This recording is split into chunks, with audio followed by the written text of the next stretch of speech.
마감 후 헤드라인입니다. 경기도나 우려로 미국 증시가 부진한 가운데 국내 증시는 비교적 선방 중이었습니다. 하락 출발했던 코스피는 강보합 전환하며 2640선을 회복했고 코스피 코스닥 모두 강보합권으로 장을 마감했습니다.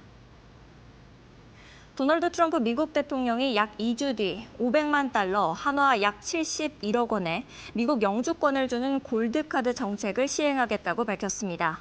이는 정책을 대체해서 자국의 이익을 극대화하려는 의도로 풀이됩니다. 금융당국이 홍콩 H지수, 주가 연계증권 ELS 사태 1년 만에 고난도 금융투자 상품에 대한 불안전 판매 재발 방지 대책을 내놨습니다. 은행 점포 최대 10곳 중 한 곳에서 원금 100% 손실을 감내할 수 있는 소비자에게만 투자를 권유하는 내용입니다. 정부가 재생에너지 공급인증서, 즉 REC 제도를 없애고 전력계약을 정부 주도 경쟁 입찰제로 전환하는 방식을 도입합니다. 재생에너지 공급 의무화인 RPS 제도를 전면 개편하기로 한 겁니다.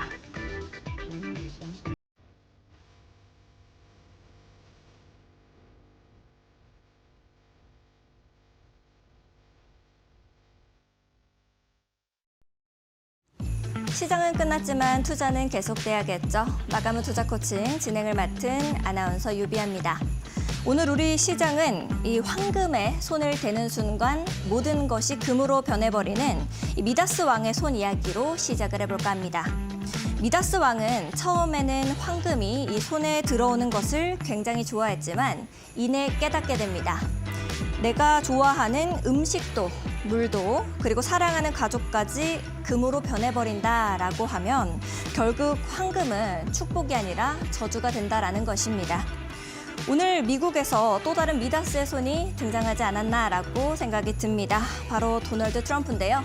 이번에는 골드 카드를 통해서 돈만 있으면 미국의 영주권을 좀 부과해주겠다라는 정책을 꺼내들었고 철광과 알루미늄에 이어서 구리에도 관세를 부과할 가능성까지도 내비쳤습니다. 이러다가는 금속 시장까지 이 미다스의 손이 퍼지지 않을까라는 생각에 미국 증시는 출렁거렸습니다. 테슬라는 유럽 수출이 45% 급감한 영향으로 좀 쭉 빠져내려가는 모습을 보여줬고요. 기술주들 역시도 전반적으로 힘을 쓰지 못하는 모습을 보였습니다.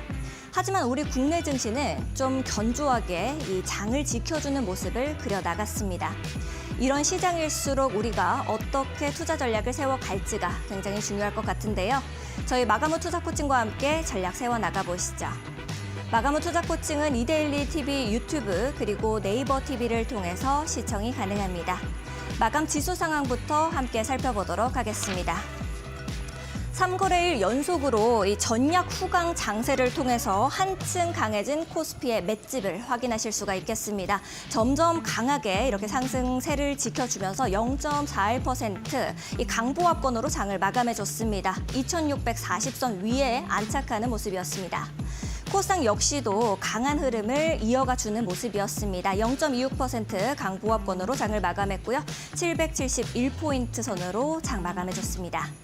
다음으로는 환율 함께 살펴보도록 하겠습니다. 최근의 환율 흐름이 굉장히 좋았습니다. 모처럼 만에 1420선으로 내려갔던 원달러 환율은 1430원 박스권 안에 다시금 좀 갇히는 모습을 보여주기는 하고 있습니다. 지난해에 있었던 비상계엄 등 국내 정치적 혼란 그리고 도널드 트럼프 신정부 출범으로 인한 영향들이 좀 소강 상태에 들어섰다라는 의미로 우리가 볼 수 있지 않을까라는 생각이 듭니다.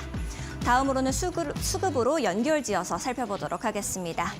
메이저 주체들이 여전히 외국인 부재한 상황입니다. 코스피, 코스닥 양시장 모두 매도세를 보이고 있고요. 코스피는 다행히 기관이 들어와 주면서 강하게 우리 지수를 견인해주는 모습이었습니다. 개인은 코스닥에서 강한 사자세를 보여줬습니다.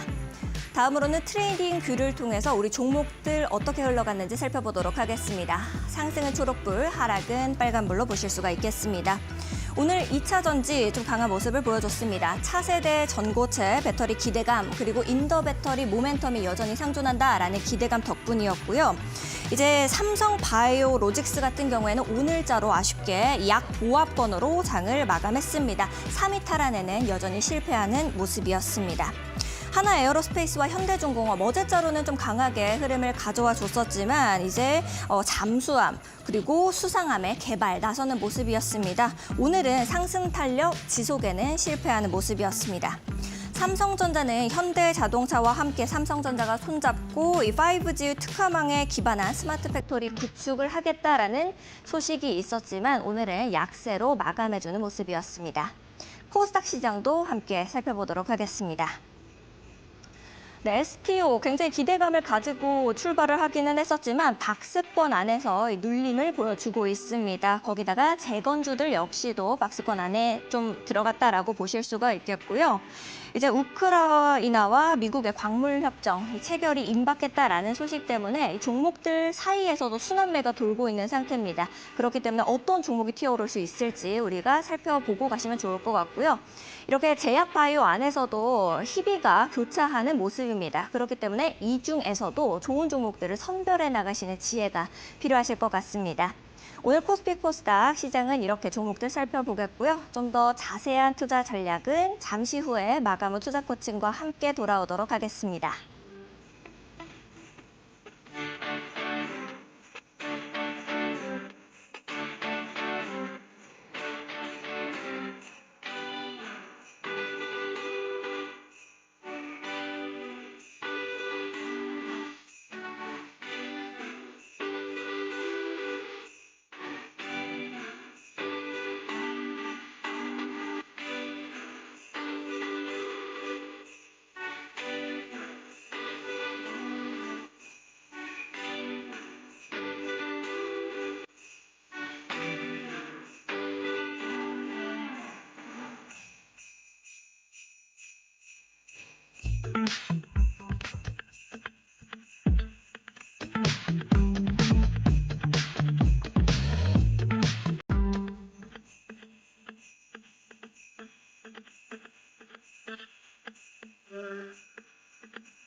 네, 마감 후 투자 코칭 본격적으로 시작해 보도록 하겠습니다. 오늘 함께 해주실 김태훈 파트너님 모시고 인사 나눠보겠습니다. 안녕하세요, 파트너님. 안녕하세요. 네, 우리 시청자분들께도 인사 한번 부탁드립니다. 네, 이번 주가 또 다시 시작됐습니다. 어제부터 이제 방송을 더 열심히 하고 있는데, 지금 월요일부터죠. 이제 수요일 날 되면 이제 한 주간 이제 한풀 꺾여가는 그런 시기입니다. 그래서 좀 지칠 때도 있고 한데요. 전반적으로 지금 시장이, 우리 시장이 미국 시장과 확실히 다른 모습을 보이면서 좀 강한 모습을 보이고 있기 때문에 지금 시장에 좀 자신 있게 접근하시는 분들이 그래서 수익 쪽에 좀 더 가까이 가지 않나 그런 생각을 해봅니다. 알겠습니다. 이렇게 디커플링으로 좀 흘러가고 있는 우리 시장 얘기를 좀 해주셨는데 우리 시장 마감은 좀 어떻게 보셨는지 살짝 설명 부탁드려도 될까요? 네. 그 전반적으로 제가 며칠 전부터 계속 말씀드리지만 미국 시장과 우리 시장이 디커플링 돼서 움직이고 있습니다. 그 가장 큰 이유는 바로 유동성에 있죠.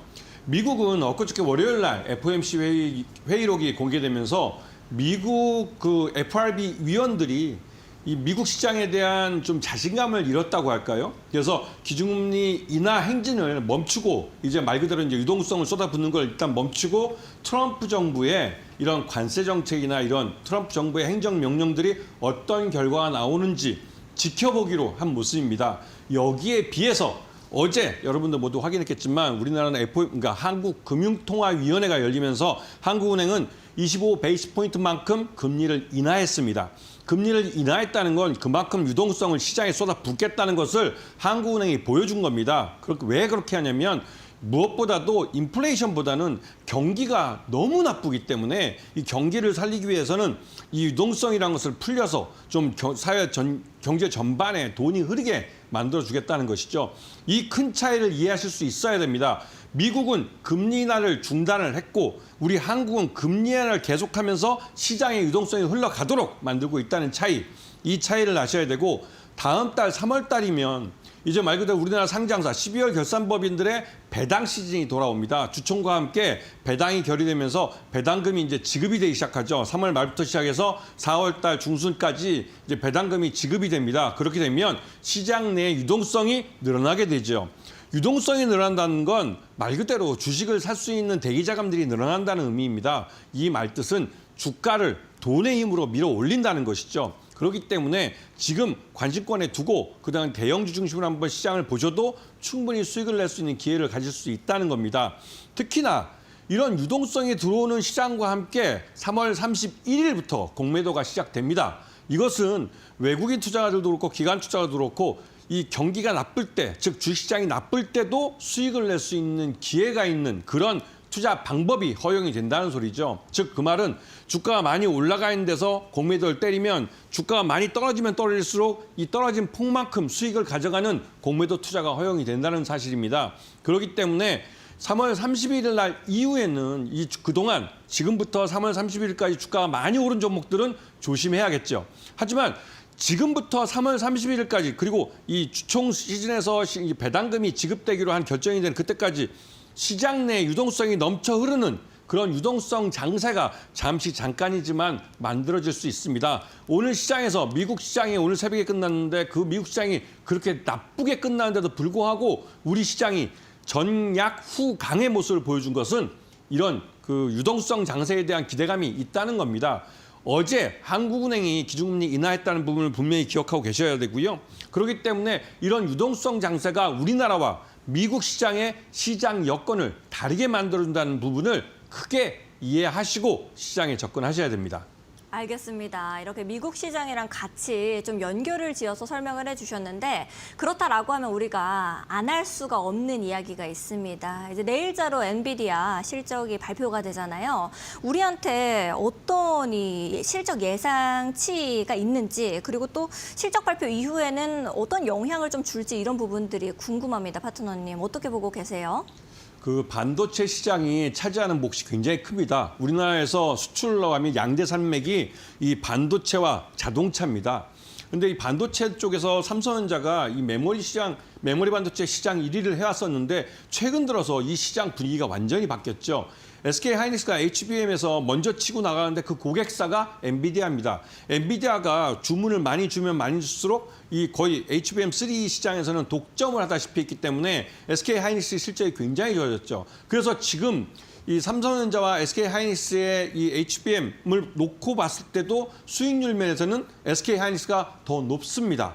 이거는 기존에 우리가 이 일반적으로 알고 있던 메모리 시장의 분위기가 완전히 달라졌다는 걸 보여주고 있죠. 그런데 그 고객사가 바로 엔비디아이기 때문에 그런 것이고 그 엔비디아가 내일 새벽에 실적을 발표할 겁니다. 그렇게 되면 일단은 지금 현재로서는 SK하이닉스가 거의 독점으로 납품을 하고 있었는데 이게 이제 그러니까 올해 2025년이죠. 올해 상반기 중에 아마 HBM3는 8단짜리는 삼성전자도 양산을 해서 엔비디아에 납품할 가능성이 있는데 문제는 이 엔비디아가 이 반도체, 그러니까 HBM, 그러니까 AI 가속기를 만드는 수량이 줄어들 수 있다는 리스크가 이제 제기되고 있죠. 이거는 MS 마이크로소프트가 이런 AI 데이터 센터에 대한 두 곳과 계약을 해지한 부분에서 이런 AI 데이터 센터에 대한 그 기대감, 그러니까 트럼프가 이런 그 AI 데이터 센터를 전국에다가 이제 새로 짓겠다고 해서 거의 4년 동안, 임기 4년 동안 5천억 달러를 쏟아붓겠다고 했던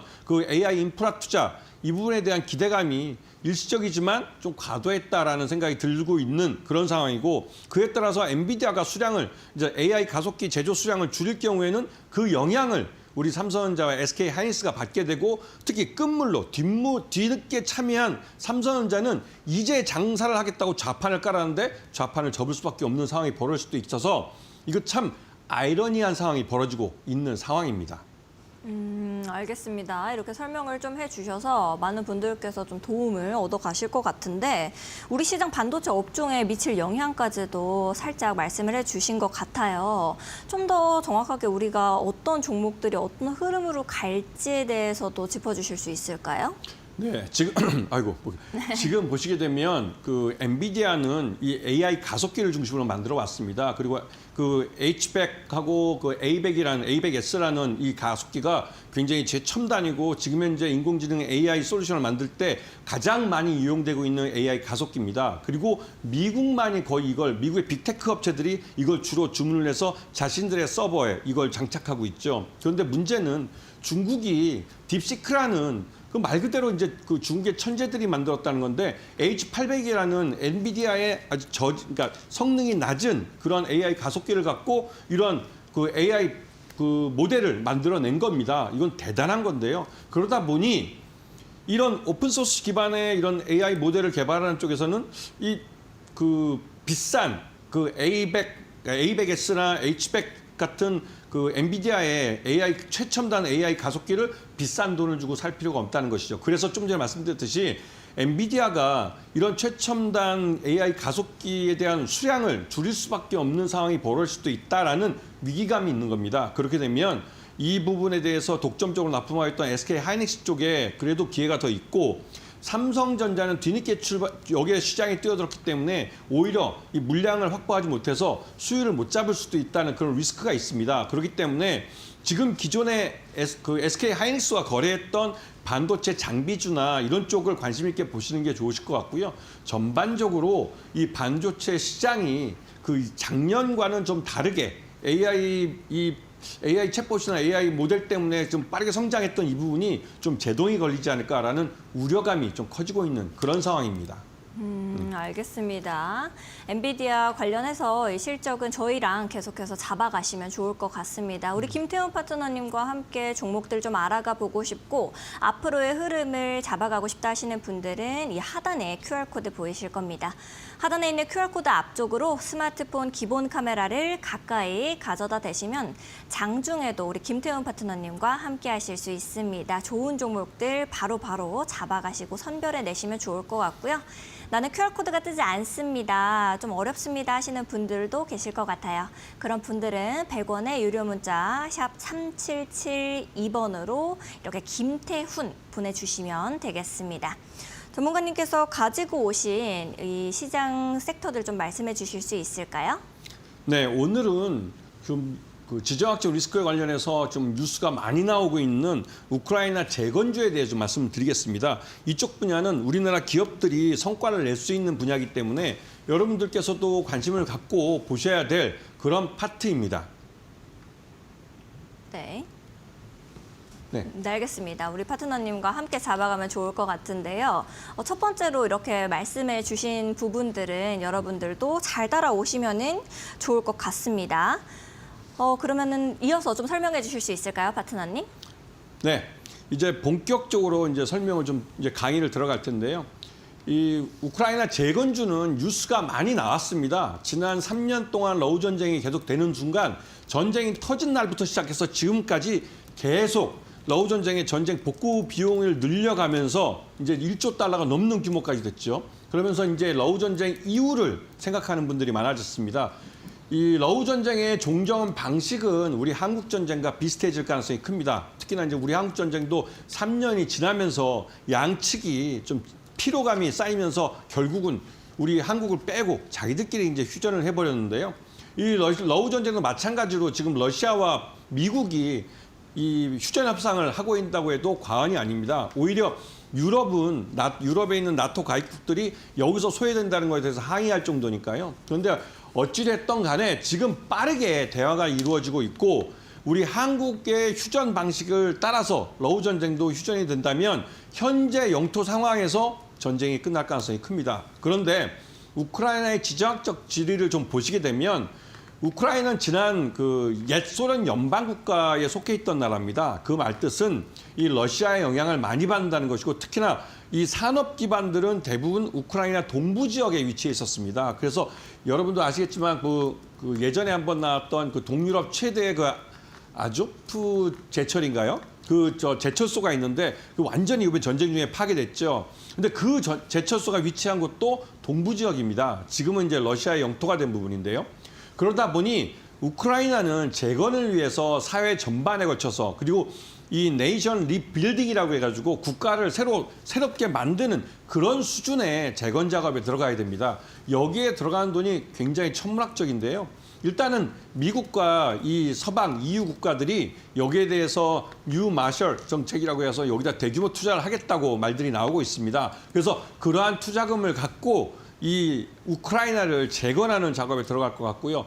이 비용, 물론 지금까지 미국이 이 우크라이나 방위에 사용된 그 각종 무기나 이런 장비들을 지급해주는 대가로 우크라이나의 이런 광산 개발권에 대해서 주로 이제 히토류를 대상으로 해서 이 광산 개발권을 미국 기업이 우선권을 가져가는 그런 계약을 이번에 맺을 거라고 합니다. 그래서 이번 주 중으로 아마 이 젤렌스키 우크라이나 대통령이 미국 워싱턴을 찾아서 관련된 계약을 할 가능성이 큰데요. 그렇게 되면 본격적으로 이 휴전 이후에 종전 이후에 우크라이나 재건 사업에 대한 얘기들이 나올 겁니다. 그런데 여기서 보시게 되면 이 전후복구 사업에 돈을 누가 내느냐 이게 가장 중요합니다. 왜? 가서 일을 해주고 돈을 못 받으면 그 일을 그러니까 안 해주나 마찬가지이기 때문에 돈을 내는 게 가장 중요한데 일단은 미국과 이 EU가 이 우크라이나 재건 자금을 대겠다고 했고 이 중국 같은 경우는 러시아와 함께 지금 점령한 우크라이나 동부 지역에 대한 재건 작업에 중국 기업들이 참여할 것 같습니다. 그리고 이 서부 지역, 우크라이나 지금 이 지역에서의 재건 작업은 우리 한국 기업이 주로 들어갈 가능성이 높죠. 왜냐하면 우리 한국 기업들은 국가 단위의 재건 사업을 해봤던 기업들이 많습니다. 그리고 21세기의 가장 첨단 기술을 갖고 있고 그러한 기술을 대규모로 국가 단위에서 이것들을 작업을 해본, 그러니까 이런 사업을 해본 기업들이 있기 때문에 실제로 우크라이나도 새롭게 리빌딩을 하는데 옛날 20세기 기술로 이 나라를 새로 그러고 싶지는 않겠죠. 그렇기 때문에 21세기에 맞춰서 개발을 할 것이고요. 자, 두 번째는 이런 과정에서 지금 이 트럼프가 나토 국가들에게 요구하는 사항이 있습니다. 방위비, 그 GDP 대비해서 방위를 5%에 맞춰달라고 요구를 했고 이 부분에 대해서 현실적으로 어렵기 때문에 미국 정부, 외교당국이나 이런 쪽에서는 2%를 얘기하고 있습니다. 그리고 실제로 이 2%를 맞추기 위해서 내년까지 나토 국가들은 그 GDP 대비 2%의 방위비 분담을 하겠다고 얘기했죠. 그동안 이 유럽 국가들은 이 GDP 대비해서 방위비를 1% 미만으로 투자하고 있었습니다. 우리나라 같은 경우도 이 현재 휴전 국가이기 때문에 굉장히 많은 방위비를 내고 있는데 거기에 비해서 유럽 국가들은 말 그대로 이 유럽의 방위를 미국에게 떠맡기고 자신들은 이 돈을 갖고 복지를 누린다든가 다른 쪽에 돈을 투자하고 있었던 것이죠. 여기에 대해서 트럼프가 불만을 제기하고 있고 또 실제로 GDP 대비 5%를 못 맞출 경우에는 나토에서 탈퇴하기까지 말을 하고 있습니다. 그런데 이미 프랑스 파리 기후협약에서 이 미국이 탈퇴하는 걸 봐왔기 때문에 이 유럽 국가들이 식겁할 수밖에 없는 상황이 돼버렸죠. 그렇게 해서 유럽 국가들도 GDP 대비 일단 2%에 대해서는 약속을 지키겠다고 말이 나오고 있고 실제로 영국도 그런 약속을 했습니다. 그런데 이런 와중에 이 유럽 국가들도 그렇고 특히 러시아와 가까이 있는 동유럽 국가들은 대부분의 무기들 20세기 때 만들었던 소련 연방 시절에 만들었던 그 소련 영향권에 있던 동구권 국가들은 옛날 소련의 무기들을 많이 갖고 있었습니다. 그런데 대부분 그 무기들을 이 우크라이나에 제공해주고 그 빈틈을 우리 한국의 K방산으로 메꿨죠. 대표적인 나라가 폴란드입니다. 폴란드 같은 경우는 그 1단계와 2단계로 나눠서 1단계로 우리나라 K2 전차와 또 K9 자주포 이것들을 수입해 갔죠. 그리고 그 FA-50 경전투기도 수입해 갔습니다. 그러면서 이 폴란드 같은 경우는 그 지금 현재 그쪽에서 나오는 말들은 20세기 무기를 사용하다 21세기 K방산 무기를 사용하면서 이거는 안드로메다 무기를 사용하는 것 같다는 말을 듣습니다. 왜냐하면 옛 소련 방식의 그런 그 아날로그 방식의 이런 무기들과 디지털 기술이 들어가 있는 이 기술은 굉장히 큰 차이를 가시죠.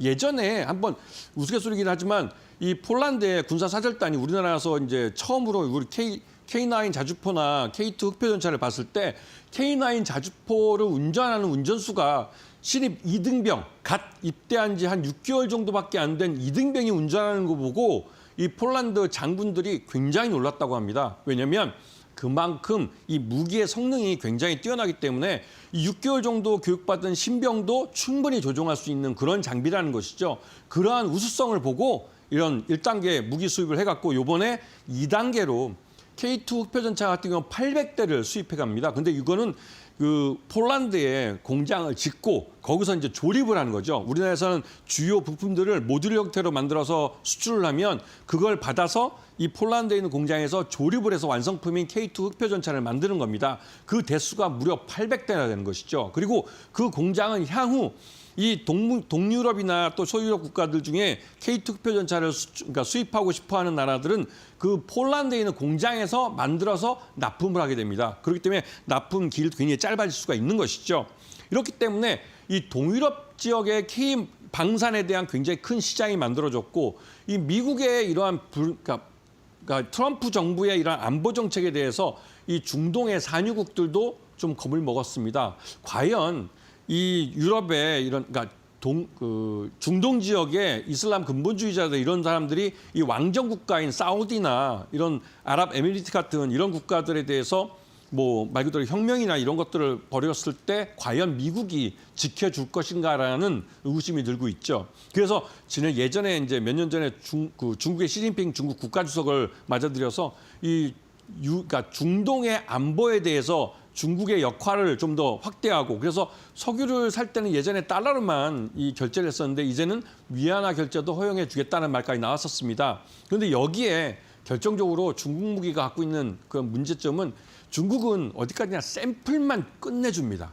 이 말들은 이 샘플을 딱 보고 만족해서 주문했는데 나중에 온 것들은 불량품들이 많아요. 그러다 보니 그 무기에 대한 신뢰감이 없는 것이죠. 이번에 최근 들어서 여러분들 뉴스에 봤겠지만 중동 지역 그 사막 기후의 지역에 우리 K2표와 K9 자주포를 갖고 와서 실제 야전에서 훈련하는 모습을 보여줬습니다. 그 모습에서 대단히 이 중동 산유 국가들에 있는 그 장군들이나 이 군부에 있는 사람들이 굉장히 만족했다고 그러죠. 그만큼 우리나라 이 K 방사는 커스터마이징, 고객의 맞춤형으로 만들어서 납품을 해줄 수가 있는 겁니다. 사막 기구에 맞춰서 그 무기들을 만들어서 거기에 맞게 납품을 할 수가 있는 것이죠.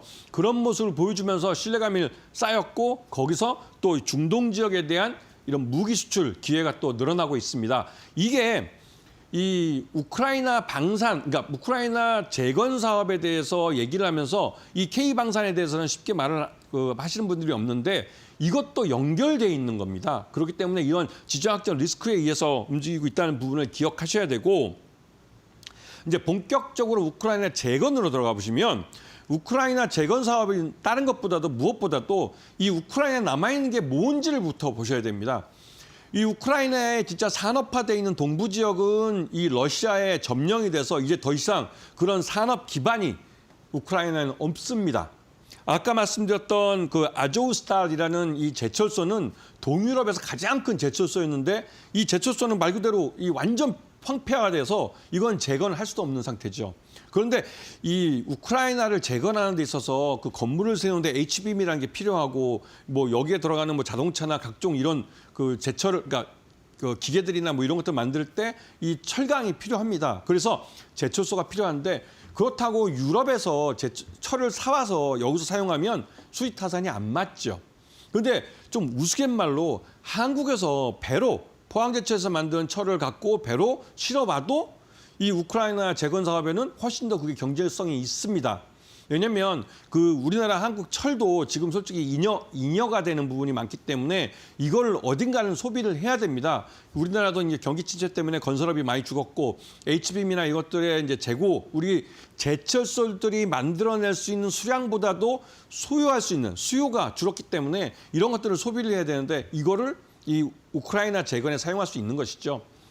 우리나라는 여러분도 잊어버렸으면 모르겠지만 현대건설이 사우디에서 그 사우디의 항만을 새로 건설할 때 그 한국에서 그러니까 철골 구조물을 다 만들어서 그걸 배로 실어서 갖고 왔습니다. 바이선에 싣고 와서 여기다 설치를 했죠. 그게 주베일항 그 공사인데요. 그 주베일항 공사처럼 한국에서 그런 철골 구조를 갖고 들어와서 우크라이나에 사용할 수가 있을 겁니다. 그런 면에서 우리나라는 한번 수주를 하게 되면 우리나라에 있는 그런 철강이나 건설 이거 다 한꺼번에 토탈로 우리가 서비스를 해줄 수 있는 것이죠. 그리고 실제로 이 우크라이나 같은 국가 재건 사업에 있어서 이 동부의 산업 기반이 완전히 무너졌기 때문에 국가를 새로 리빌딩하는 데 있어서 이 국가 단위의 재건 사업을 해본 경험이 있는 한국 기업들이 경쟁력이 있습니다. 유럽 국가들은 그런 경험이 없기 때문에 결국은 유럽의 돈으로 발주를 줘서 그러니까 유럽 기업들이 그 수주를 잡고 하더라도 하청의 하청을 통해서 결국은 일을 하는 건 한국 기업들입니다. 근데 왜 여기에 전 세계적으로 그 낮은 적은 가격에 이러한 공사들을 대신해주고 있고 사업을 하는 중국 기업이 빠질까요? 중국 기업은 이번 전쟁에서 러시아 편에 섰습니다. 중국이 러시아 편에 쓴 건 우크라이나 정부도 너무나 잘 알고 있고 서구도, 그러니까 서방도 너무 잘 알고 있기 때문에 중국 기업들에게 하청을 주지 않습니다. 중국 기업은 우크라이나 재건 사업에서 완전히 배제됐죠. 그러면 그 배제된 사업에 들어갈 수 있는 나라는 우리나라 정도밖에 없습니다. 물론 우리나라도 수주한 걸 베트남 업체나 이런 데다 하청을 줄 수도 있겠죠. 하지만 기본적으로 우크라이나 재건 사업은 국가 단위의 재건 사업에 우리 한국 기업들의 기회가 많은 그런 그 자리이기도 하고 요번에 우크라이나에서 가장 남아있는 경쟁력 있는 산업은 농업입니다. 그 농업 분야에 특히 이제 우크라이나는 가나안 나라의 곡창지대라는 말을 들을 만큼 그 땅이 비옥하고 밀농사로는 세계 5위권에 안에 드는 그런 나라입니다. 이 우크라이나의 이 미래에 밀농사가 좋을 때는 그 옆에 나라인 이집트나 파키스탄 이런 나라들의 식량 가격이 안정되기 때문에 모두가 다 편안할 정도고 이 우크라이나 전쟁이 난 첫 해년도에 이집트와 파키스탄에 식량난이 발생했습니다. 그런 것처럼 이 영향을 많이 받죠. 그리고 우크라이나 정부도 자신들이 갖고 있는 가장 그 강력한 수출 무기는 밀이라는 걸 알기 때문에 농업 기반에 대해서 굉장히 많은 투자를 합니다. 그렇기 때문에 우리나라의 농기계 업체들이나 이 농업 관련된 기업들이 이 우크라이나에서 농업 재건 사업에 참여할 수 있는 기회가 있는 것이고요. 실제로 이미 우리나라 농기계 업체들은 우크라이나 업체들과 서로 협의를 해서 이런 사업을 하고 있습니다. 그리고 앞에서 말씀드렸던 아조스탈이 완전히 파괴됐기 때문에 이 우크라이나 내에 제철소를 지어야 될 필요도 있고 그 제철소 건설에 현대해철이나 포스코가 참여할 수 있는 것이죠. 그리고 여기에 좀 더 오버한다면 저희 우리 KG 스탈이나 스틸이나 또 아니면 다른 이 중견 이런 제철소들이 처음으로 고로를 이 우크라이나 진주에서 만들어 볼 수 있을 겁니다. 우리나라에 이제 이런 제철소들이 많은데 이 고로 제철을 하는 것은 솔직히 말해서 그러니까 우리나라에서는 이제 현대 제철하고 그다음에 KG 제철하고 또 몇 군데가 없습니다. 그러다 보니 이 유럽이 하나의 새로운 기회가 될 수가 있는 이 우크라이나 땅이 기회가 될 수가 있는 것이고요. 그 외에도 교통망, 전력망, 통신망 이런 모든 것을 새로 깔아야 됩니다. 그것도 21세기 방식으로 깔아야 되기 때문에 여기에 대해서 이 기회가 있다는 겁니다. 이런 재건주를 공략하는 데 있어서 여러분들이 최근 들어 삼부토건이 좀 망가지면서 좀 주의를 기울여야 될 부분이 있는데요. 해외에 진출해 본 경험이 있는 기업들 중에 이 우크라이나 재건 사업에 참여하겠다는 의지를 표출하면서 실제로 자기 사업에서 국내에서 돈을 벌고 있는 회사, 이런 회사들이 실제로 우크라이나 재건 사업에 참여할 수 있는 능력이 되고 기회를 탐색하는 그런 기업입니다. 그렇기 때문에 단순히 우크라이나 재건 사업에 참여하겠다고 큰 소리만 빵빵 치는 그런 기업들에게는 좀 조심할 필요가 있다는 말씀을 좀 드리면서 일단 기본적인 강의는 끝내고 이제 종목으로 넘어가도록 하겠습니다. 알겠습니다. 우리 파트너님께서 좋은 종목들을 골라낼 수 있는 이 방법에 대해서 좀 설명을 해주셨는데요. 나도 강의를 들어보니까 쭉 함께 해보고 싶다 하시는 분들은 우리 김태훈 파트너님과 장중에 또 함께 공부해 보시면 좋을 것 같습니다. 하단에 QR코드가 나가고 있는데요. 하단에 있는 QR코드 앞쪽으로 스마트폰 기본 카메라를 가까이 가져다만 대시면 되겠습니다. 그러면 김태훈 파트너님과 장중에도 함께 하실 수 있는 공부방 영어로 된 링크가 하나 뜨거든요. 링크 타고 들어오셔서 함께 전략 잡아가시면 좋을 것 같고요.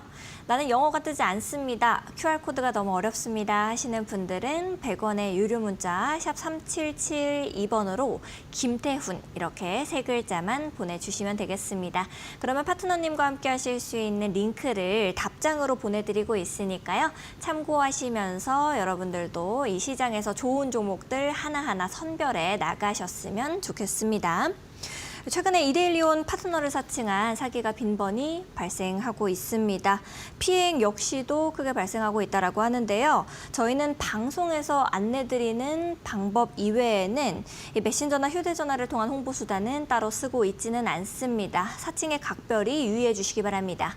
아울러 본 방송에서 제공하는 정보는 투자 판단을 위한 조언일 뿐 투자 결정과 결과에 대한 책임은 투자자 개개인에게 있음을 알려드립니다. 저희는 잠시 후에 우리 파트너님께서 가지고 오신 종목들 보고 오겠습니다.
네, 쭉 저희가 어떻게 좋은 종목들을 선별해낼 수 있는지 강의를 좀 들어봤는데요. 우리 파트너님께서 가지고 오신 종목들도 함께 살펴보도록 하겠습니다. 첫 번째 종목은 어떤 걸까요, 파트너님? 네, 여러분들에게 이제 이 우크라이나 재건 사업하면 가장 쉽게 머리에 이제 인식이 돼 있는 게 바로 이 종목입니다. 보시면 앞에 큰 산을 만들었지 않습니까? 이때가 이제 그 우크라이나 재건 사업이 우리나라 증시에서 많이 화두가 되고, 그리고 실제로 우리나라 대통령 그 부부가 이제 이 유럽을 방문했다가 우크라이나를 전격적으로, 이런 역사가 우리나라 역사에 좀 솔직히 없었는데, 이런 그 전격적으로 전쟁터를 방문을 하는 그러한 이벤트가 있어서 이때 이 종목이 주가가 1,000원대부터 시작해서 5,500원 딱 5,500원 딱 맞춰서 올라갔습니다. 순식간이죠. 한 두 달, 한 보름 사이에 주가가 5배, 550%가 올라 버린 것이죠. 근데 이러면서 이제 이 종목이 뭐 주가 작장이다 말도 많았습니다. 그리고 나서 그 이후로 2년 동안 내내 주가가 계속 흘러내렸어요. 이 종목이 뭐냐면 바로 삼부토건입니다. 그저께 기업회생이 실청했는데요. 이 삼부토건을 앞에서 말씀드렸던 이런 우크라이나 공약주로 이름이 많이 알려졌지만, 실제로 우크라이나 이 재건주로 그 재건주에 참여하기 어려웠던 이유들이 무엇인지, 그래야 이런 종목에 다시 여러분이 물리지 않도록 이 공부를 할 수가 있기 때문에 이 종목에 대해 좀 설명을 좀 드리겠습니다. 이 삼부토건은 우리나라의 토건 허가를 제일 먼저 받은 업체로 유명합니다. 그리고 그 이후에 뭐 발전하면서 20세기 때 뭐 몇 번 자빠지기도 했지만, 그래도 지금까지 살아남아서 이 삼부토건이 이제 건설업 면허 순위로는 굉장히 앞에 있기도 하고, 또 시공 능력에서도 한 80인가요? 그 정도 했던 업체입니다. 그런데 이 업체가 2020년 이후로 지금까지 한 4년, 이제 올해 5년이니까 5년째죠. 작년까지 실적으로 4년 연속 영업 손실이 발생했습니다. 이 말뜻은 그동안 장사를 뭐 건설을 하든 뭐 토목건설을 하든 돈을 못 벌고 있었다는 것이죠. 그런데 2023년에 난데없이 우크라이나에 가서 돈을 벌겠다고 합니다. 그래서 사람들이 막 환호를 했죠. 그래서 1,000원부터 5,500원까지 올라갔습니다. 그런데 그때 뉴스 나온 것 중에 한 개가 그러니까 이 재건 사업에 참여하기로 했던 삼부토건이 갑자기 그 해외 사업부를 날려버렸어요. 이게 말이 됩니까? 해외에서 벌어지는 사업에 참여하겠다고 해놓고 해외 사업을 하고 있던 그 내부 부서를 없애버렸습니다. 이 말뜻은 벌써 그때 당시에 우크라이나 재건 사업에 참여할 의향도 없으면서 이런 말을 했을 가능성이 높다는 것이죠. 그리고 결국은 이 회사는 2024년 상반기에 반기 기준으로 감사보고서상 의견 거절을 받았습니다. 요즘 외부 감사인들은 자기 라이센스, 즉 공인회계사라는 이 라이센스를 걸고 감사를 하는 거기 때문에 말 그대로 이 회사가, 그러니까 감사받는 회사가 각종 자료를 친밀성 있게 제출해주지 않으면 바로 감사 의견 거절을 때려버립니다. 왜냐하면 이게 자기 라이센스가 걸려있는 문제이기 때문에 그렇죠. 그렇기 때문에 작년 벌써 상반기에만 부채 비율이 800%가 넘었고 감사 의견도 거절되면서 관리정보에 지정이 됐습니다. 그러면서 이 회사는 실제로 이번처럼 이제 이 기업 그러니까 회생법인이 될 수 있는 가능성이 있다는 말들이 있었는데 이런 뭐 작년 연말인가요? 11월 달에 주가가 이 500원대에서 다시 1,000원대로 100% 올랐죠. 그러면서 또 시장에서 이게 우크라이나 재건 사업에 또 다시 또 참여하나 보다라는 소문이 돌았습니다. 그런데 그 이후로 나온 건 난데없이 법정 관리였습니다. 그렇듯이 이 회사가 이렇게 망가지는 그 사이에 최대 DYD는 뭘 했느냐? 지금도 DYD라는 업체는 상장돼 있습니다.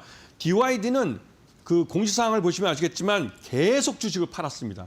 마지막에 이 삼부토건이 이 법정관리 신청하기 직전에 약 지분이 3% 정도밖에 안 남은 걸로 알려져 있습니다.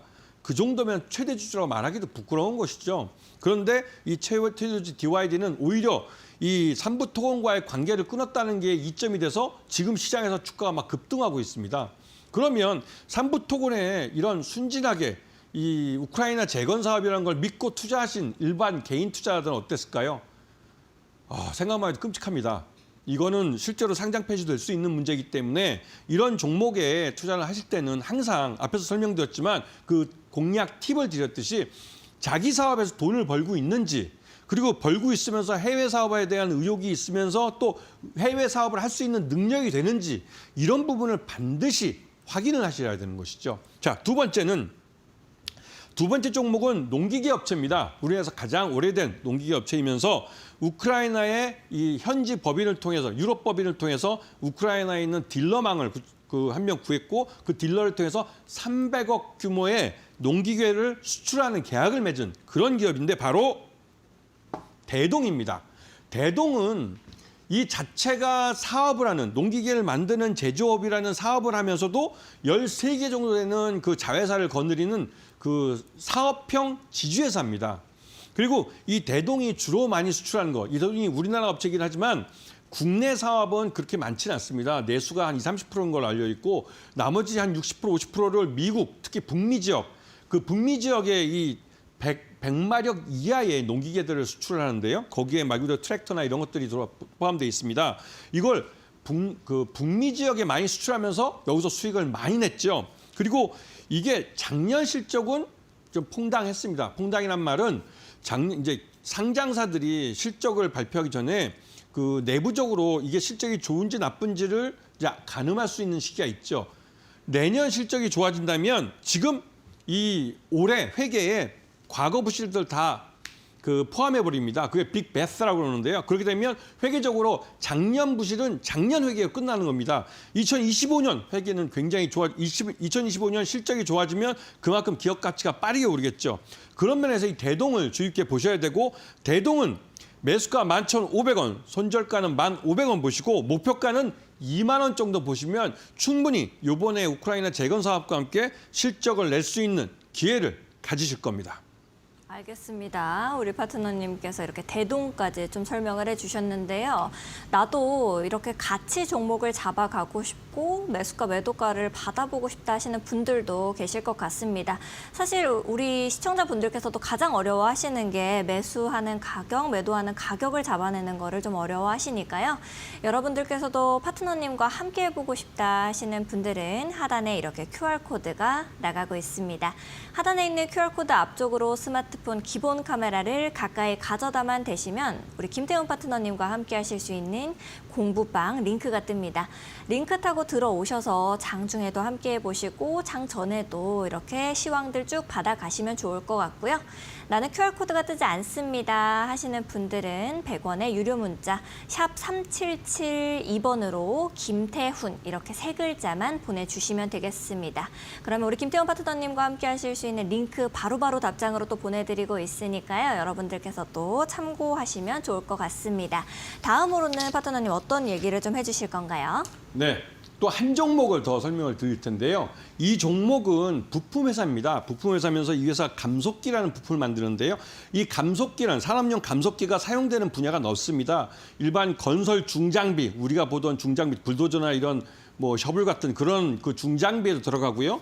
농기계에도 트랙터나 이런 그 이양기 같은 데도 이런 감속기가 들어갑니다. 그런 감속기를 만드는 업체인데 이 업체가 미국 최대 농기구 업체인 존 디어에도 협력사로 참여하고 있고요. 그러면서 이 우림 PTS라는 업체인데요. 이 업체가 이 파워트레인 분야에서 감속기 전문 기업으로 이런 거래처들, 우량한 이제 얘기만 들어도 아실 만한 포스코니, 미국 존 디어니, 한국 모토롤, 그다음에 두산 에너빌리티, 유니슨, 현대 일렉트로닉, 일본 히다치 같은 업체를 거래하면서 여기에 산업용 감속기를 납품하고 있습니다. 그런데 왜 이 업체가 우크라이나 재건조에 관련되느냐?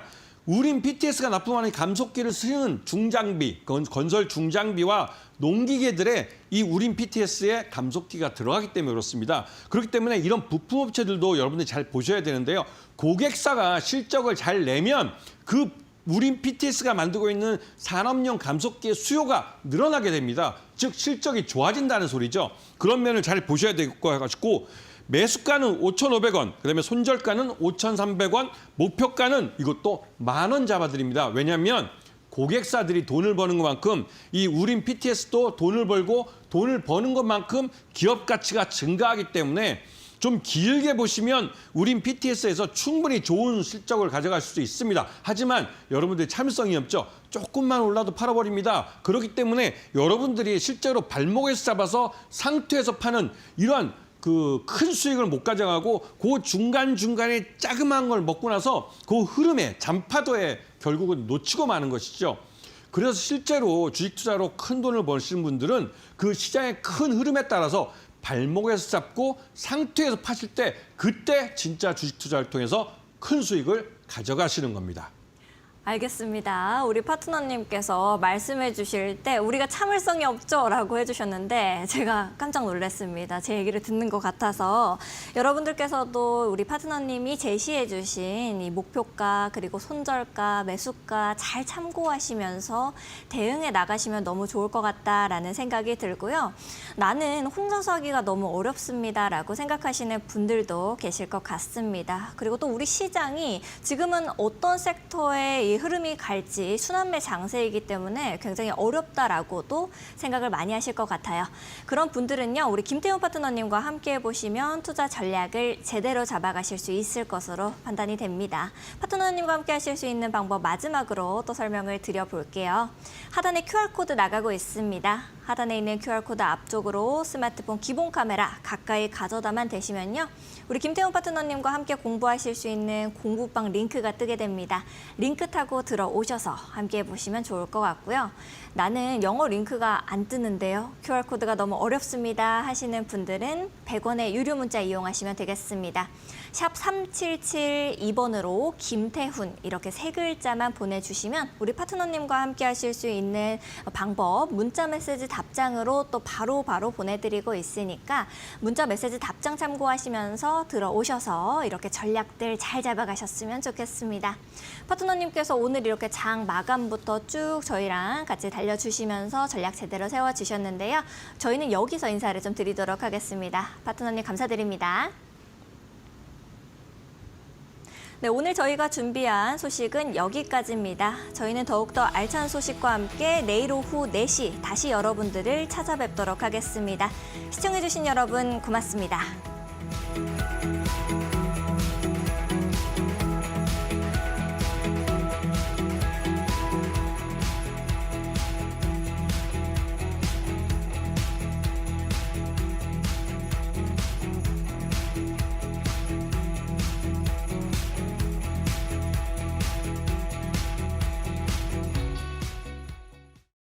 본 방송에서 제공하는 모든 정보는 투자 판단의 참고 자료입니다. 투자 결과에 따라 원금의 손실이 발생할 수 있으며 이에 대한 책임은 투자자 본인에게 있음을 알려드립니다.